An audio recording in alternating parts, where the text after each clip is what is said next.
What's up, guys? We have something a little bit impromptu and special for you today. Something we haven't done in a while in our 3 Cents episode. Yeah, especially since the last one we did was South Park. South Park, and this is a new episode of our 3 Cents. And you're thinking, oh, well, they're finally gonna do Team America. Sorry. Yeah. We'll get to that soon. Yeah, we've only got 3 episodes of Sons of Anarchy left, so Yeah, we're gonna have some time to kill. after those. Yeah. So let me ask you a question. What does Conan the Librarian, Spatula City, Twinkie Wiener Sandwiches, and Wheel of Fish, Rao's Wild Kingdom, and Stanley Spadowski's Clubhouse all have in common? And if you know the answer to this, then congratulations, we have now become friends. Yes. I'm just going to give you a second to think about that, and so all the people click on it right now and comment and say, I know what it is, I know what it is, I know what it is. I'll give you a second.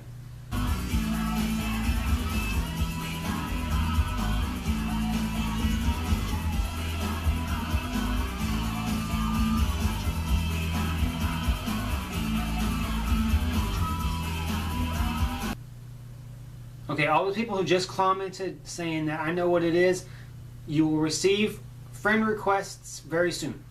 Yeah. For those of you who don't,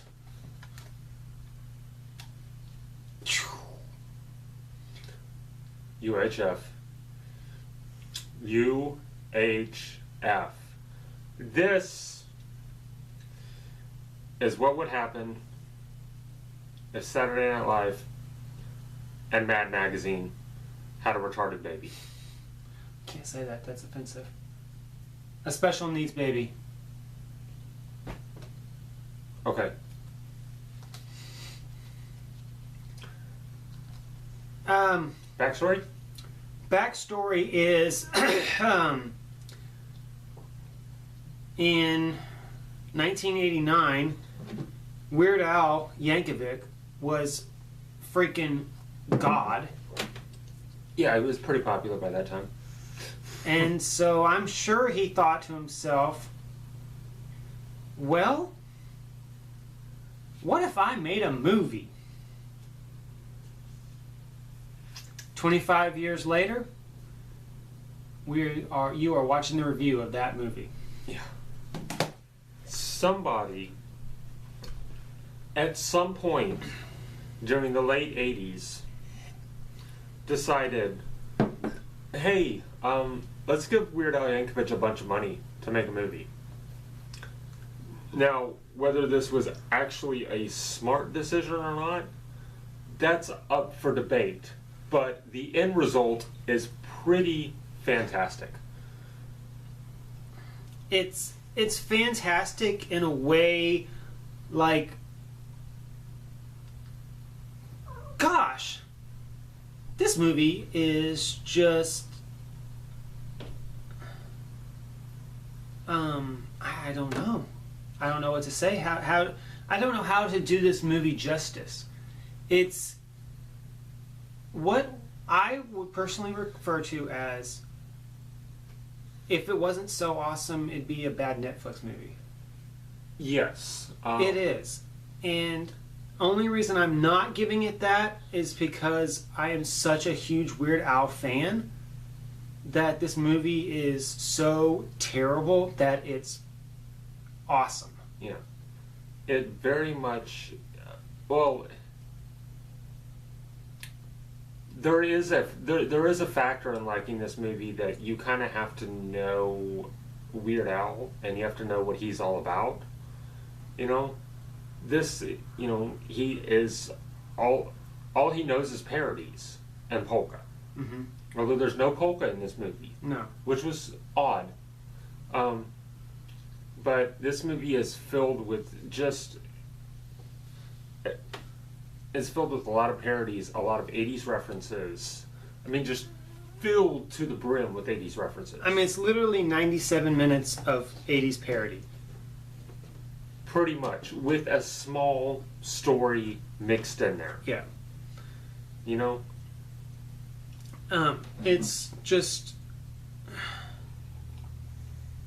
I mean, the movie opens up with, what would you say, maybe 10 minutes of a parody of Raiders of the Lost Ark. Yeah. The first 10 minutes or so is the first 10 minutes or so of Raiders of the Lost Ark.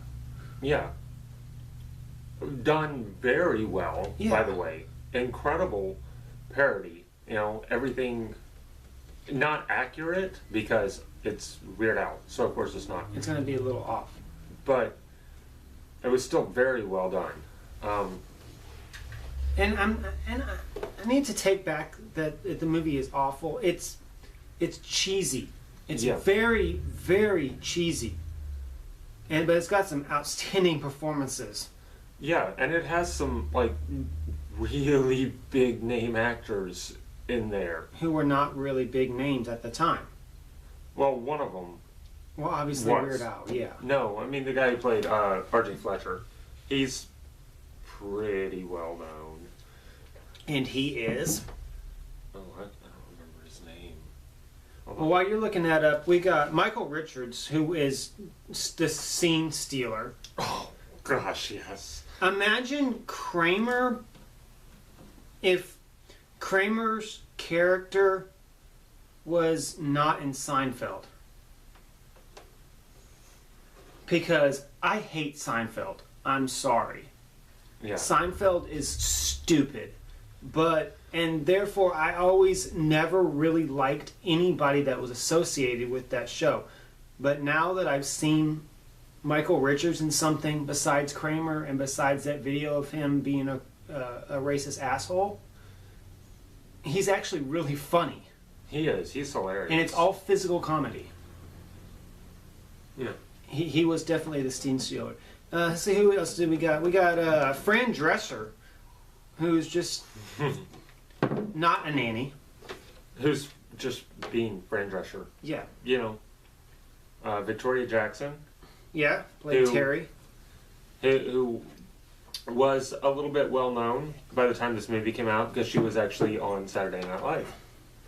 And continued to be on Saturday Night Live after this movie for a while. The guy that I was thinking of is Kevin McCarthy, who is a bit of a character actor. He's very much... He was a very strong believer in the character in method acting. Billy Barty. Billy Barty. Gwildor. Gwildor from Masters of the Universe. Yes. Is in this movie. Who was also in Willow. Yeah, he was the magic guy, magician. Yeah. The master magician. Yeah. And I don't know who this guy is, but you're so stupid! His name is Geddy Watanabe. And I could not find anywhere, and I looked to see if he is in relation to Ken Watanabe, but I want to say that high possibility of it. Yeah. Because that's, they're both Asian characters with the same last name. Yeah. But anyway, he was not very much in this movie, but when he was, it was hilarious. Yeah, he was very Just funny. the "you so stupid" line. And I was watching for it to see if they were going to do the Japanese L's to R's, and no, they didn't, which was nice to see something that's not stereotypical. Mm-hmm. When a movie that just throws up, stereotypes and bad acting. Yeah. But it was quite good. Really weird when they just randomly busts out into the Beverly Hillbillies, the 80s Beverly Hillbillies computer-generated Max Headroom type animation thing. Did I catch everything, I think? Yeah. I was Even looked though over. it I was like, was- when did? There's got to be something wrong with this DVD because it just randomly busted into a Weird Al music video. Yeah, for one of his actual songs, A Ballad of Jed Clampett. But yes, that was very odd. And I understand that they were trying to keep with the theme that, he drifts off and he has these fantasies and dreams. But that one was very strange. Yeah. That one was really weird because it had no relation to the story whatsoever. Not at all. He was watching the Beverly Hillbillies. And Granny's like, what's the point of having $68 million when... And it kind of just fades off and he starts... He's like, he's writing the script. Writing the script. It's like, oh, I have a new song. Let me just throw the music video right in the middle of the movie. Yeah. If it wasn't for the awesomeness of Weird Al, I would be like, dude, what an idiot. Yes, this movie really hinges on being able to like what Weird Al does and being able to understand what he's trying to do, because without it, this movie This makes would- no sense. this would be just another forgotten movie from the 80s. Yeah. But because it's Weird Al, it's remembered. Yeah. Because you really have to even, of course, I'm gonna go out on a limb here and say if everybody knows who Weird Al is. Well, okay, I'm sure there's like some baby that was just born about 5 minutes ago, 9:04 Central Standard Time in like the remote regions of Africa who probably doesn't know who Weird Al is. But in like 5 minutes he probably will. He probably would not understand this movie yet. No. But by the time his eyes focus, he'll understand it. And, you gotta remember that this came out in a time when Weird Al was on, like Michael said, he was on top of the world, Mm-hmm. I mean, he was a couple of years away from releasing probably the biggest album of his career, Off the Deep End. Yeah. And everybody knew who he was. And the 80s was a great time for him, I mean, there's so much stuff for him to parody from 80s music. 90s, he slowed down a little bit. He did. It's hard to parody. It's hard to parody grunge. It's already a parody of itself. But wow. Okay. but yeah, Kurt Cobain is rolling over in his grave right now. Well, okay. I don't mean that disrespectfully, but And I know you don't mean disrespectfully because they did an awesome Nirvana cover. Yeah, it's just really think about it. Grunge was kind of a parody of itself, but We're getting off topic. Yeah, he was so on top of the world that this movie, probably in everybody's mind, made perfect sense. It's like, oh, you want to make a really weird movie and spend a whole bunch of money and make a movie about nothing? Okay, here's a checkbook. Go do it. I don't know how much money this movie made. Probably not a whole lot. Probably not. I can probably look it up.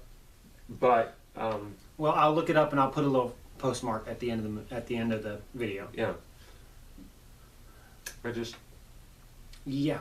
at the time, this would have made perfect sense. If I had really known what was going on in the 80s, because, I was 7 when this movie came out.